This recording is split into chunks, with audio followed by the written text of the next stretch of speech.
नमस्कार साथियों, आपके अपने YouTube चैनल कॉन्स्टिट्यूशन वाला पर आप सभी लोगों का तहे दिल से हार्दिक अभिनंदन है। साथियों, आज हम बात करेंगे द्वितीय भर्ती श्रेणी परीक्षा में पूछे हुए एक प्रश्न को लेकर। साथियों, बहुत ही महत्वपूर्ण प्रश्न है और आप देखिए प्रश्नों के प्रकार कैसे वर्तमान में पूछे जा रहे हैं। तो चलिए सीधे आज के प्रश्न का रुख करते हैं और इस प्रश्न का सही उत्तर जानने के साथ साथ आगामी एग्जाम में बनने वाले प्रश्नों को भी हम यहाँ से पढ़ेंगे जो आपकी व्याख्या में से आने की संभावना है। देखिए, आपके सामने अगर बात करें तो सबसे पहले भारत के संविधान के अनुच्छेद 41 में कुछ मामलों में लोक सहायता के संदर्भ में निम्नांकित में से किस शब्दावली का उल्लेख नहीं किया गया है। तो सबसे महत्वपूर्ण चीज़ें बात तो ये कि संविधान का अनुच्छेद 41, तो पहली चीज़ तो अपने को अनुच्छेद को अंडरलाइन कर लेना है। प्रश्न के अंदर हमसे पूछा क्या जा रहा है।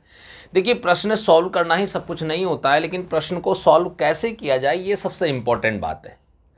ठीक है, अन्यथा उत्तर गलत होने की संभावना ज़्यादा रहती है। तो पहली चीज़ तो कह रहा है कि अनुच्छेद 41, ठीक है साहब, कुछ मामलों में लोक सहायता, किस बात की बात कर रहा है? लोक सहायता की बात कर रहा है कि संदर्भ में निम्नांकित किस शब्दावली का प्रयोग किस शब्दावली का उल्लेख नहीं है। अब यहाँ पे है या नहीं है, एंड में ये भी सबसे ज़्यादा आपको कंफ्यूजन करता है।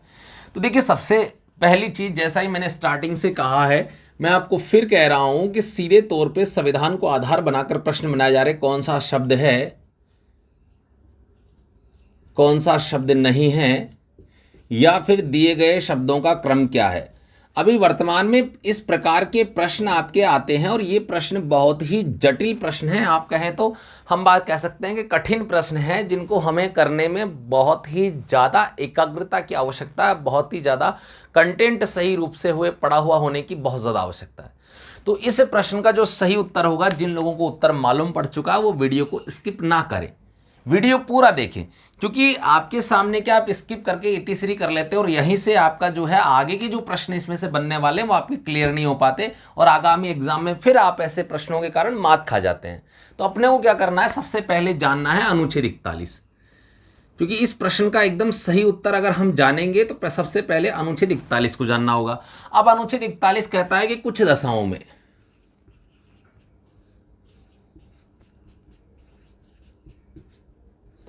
कुछ दशाओं में काम, दूसरा कह रहा शिक्षा,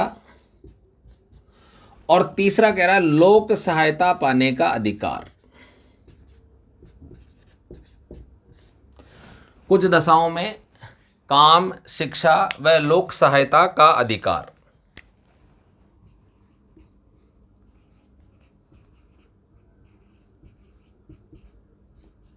अब इसमें देखिए, इस अनुच्छेद में कहा गया है कि राज्य अपने आर्थिक सामर्थ्य यानी कि अपनी आर्थिक सीमाओं के भीतर रहते हुए लोगों के लिए किसी भी कंडीशन में काम का, उनके लिए शिक्षा का और उनके लिए लोक सहायता का प्रावधान करेगा।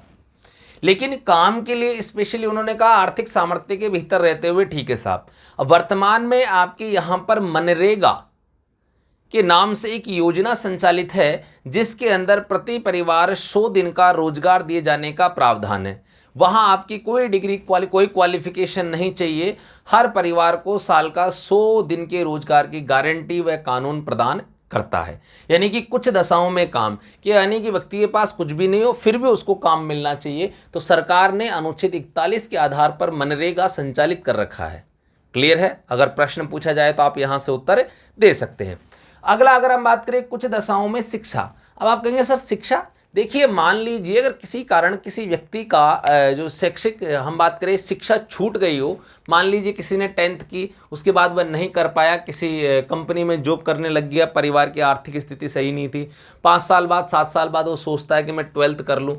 अब ऐसी कंडीशन में कौन सा स्कूल उसे एडमिशन देगा? मान लीजिए स्कूल ने एडमिशन भी दे दिया, तो ऐसी कंडीशन में उस कक्षा में वह बैठेगा तो बच्चे उस पर हंसेंगे नहीं, सब कहेंगे अंकल जी आ गए, अंकल जी आ गए।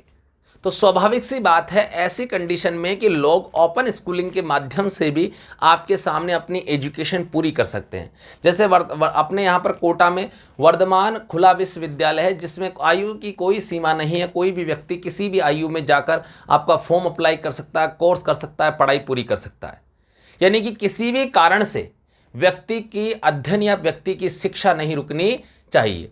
साथ ही में अगर हम बात करें, ये उन लोगों के लिए प्रावधान करता है जो हम बात करें डिसेबल्ड होते हैं, जिन लोगों के लिए अलग से स्कूलिंग की आवश्यकता पड़ती है, बुजुर्ग लोग, प्रौढ़ शिक्षा जिसको हम कहते हैं, ये सारे शैक्षिक कार्यक्रम इसी अनुच्छेद के आधार पर चलाए जाते हैं। साथियों आगे चलिए, लोक सहायता, मेन शब्द ये है आपके सामने। अब लोक सहायता, और लोक सहायता किन आधारों पर दिया जाएगा, इसके लिए एक शब्दावली यानी कि शब्दों का प्रयोग किया गया। मुख्य रूप से 4 शब्द इस अनुच्छेद में प्रयोग किए गए हैं। अब वे शब्द कौन से हैं, अगर वे पता होंगे तभी हम इस प्रश्न का एग्जैक्ट सही उत्तर दे पाएंगे। तो पहले उन शब्दों को हम देखते हैं कौन कौन से हैं। देखिए, इसमें 4 शब्द है। सबसे पहले बेकारी।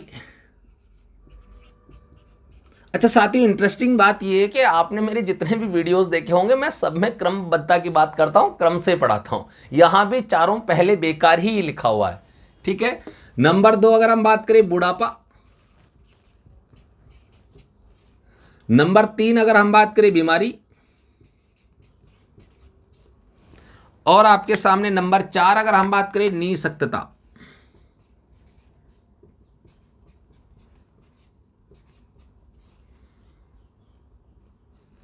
इस प्रकार से ये 4 आपके सामने आधार हैं, और इनमें से आपके सामने अब कौन सा नहीं है साथियों। देखिए, बेकारी है, बिल्कुल है। बुढ़ापा है, बिल्कुल है। बीमारी है, बिल्कुल है। कौन सा नहीं है, चिकित्सा सहायता। तो इस प्रश्न का सही उत्तर हो जाएगा चिकित्सा सहायता। लेकिन प्रश्न यहीं तक सीमित नहीं है।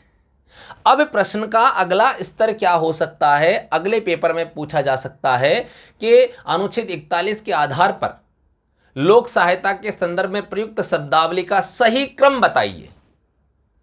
प्रश्न को बना दिया ना जटिल। देखिए, अब आपके सामने बेकारी, बुढ़ापा, बीमारी, निःशक्तता। अभी आपको लग रहा होगा कि सर मुझे याद हो गया, बहुत अच्छी बात है, लेकिन जैसे ही आप 2 घंटे बाद देखेंगे आपके शब्द इधर उधर हो जाएंगे। तो सबसे बेहतरीन चीजें होती है कि हम पढ़ते समय कंसेप्ट अप्लाई करें। कंसेप्ट क्या है यहां पे बड़े ध्यान से देखिएगा। सबसे पहले बेकारी, बेकारी का मतलब होता है बेरोजगार। आपको बेरोजगारी भत्ता यहां से प्राप्त होता है, अनुच्छेद 41 के तहत ही आपको बेरोजगारी भत्ता दिया जाता है। बेकारी, अगर आप देखें तो इसमें ई की मात्रा अगर आप हटाते तो बेकार, और घर में अक्सर आपको कहा जाता है बेकार आदमी कुछ तो कर ले।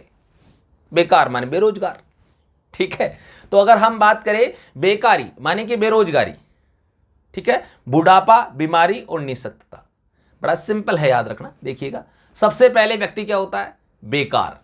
जब व्यक्ति के पास काम धंधा नहीं होता है तो धीरे धीरे चिंता में धीरे धीरे उसके चेहरे पर झुर्रियां पड़ने लग जाती हैं, और जल्द ही उसे क्या आ जाता है, बुढ़ापा। तो सबसे पहले व्यक्ति क्या होता है, बेकार, और बेकार होने पे, बेकारी में व्यक्ति को क्या आएगा, बुढ़ापा। और जब व्यक्ति बूढ़ा होता है तो उस समय उसे बीमारियां जकड़ लेती हैं। बुढ़ापे में व्यक्ति के शरीर में अधिक जो है बीमारियों का फैलाव हो जाता है, बीमारियां अपने शरीर को जकड़ लेती हैं। और ऐसी कंडीशन में व्यक्ति कैसा महसूस करता है, निःशक्त, यानी कि उसे ऐसा लगता है कि अब मेरे शरीर में अस्तित्व नहीं है, जान नहीं है। अगर हम भी वर्तमान में अगर बीमार हो जाएं, और बीमार होने के बाद में हमें बहुत ज़्यादा पेट दर्द हो रहा हो या किसी प्रकार का दर्द हो रहा हो हाथ पैर में, तो हम कहेंगे कोई मुझे सहारा लगा दो भाई, कोई मुझे उठवा दो, कोई मुझे बिठवा दो। कैसे हो गए हम, निःशक्त। समझ रहे हैं। देखिए, सबसे पहले व्यक्ति बेकार होगा, बेकारी में बुढ़ापा आएगा, और बुढ़ापे में बीमारियां आएंगी, बीमारियों में हम कैसा महसूस करेंगे, निःशक्त। वापस देखिए, सबसे पहले बेकारी, बेकारी से क्या आया, बुढ़ापा, और बुढ़ापे में अगर हम बात करें बीमार होंगे, और बीमार होंगे तो हम कैसा महसूस करेंगे, निःशक्त। क्रम भी याद हो गया आपको चारों शब्दों का। तो साथियों, इसी प्रकार के बेहतरीन कंसेप्ट और ट्रिक्स के लिए आज ही अपने यूट्यूब चैनल कॉन्स्टिट्यूशन वाला को फॉलो कीजिए, और साथ ही में बेल आइकन को ऑल पे प्रेस कीजिएगा, और कुछ भी हो यूट्यूब चैनल को सब्सक्राइब करना ना भूलिएगा। चलिए, इसी के साथ मैं आप सभी से विदा लेता हूं। अपने सभी दोस्तों के साथ शेयर जरूर कीजिएगा। जय हिंद, जय भारत।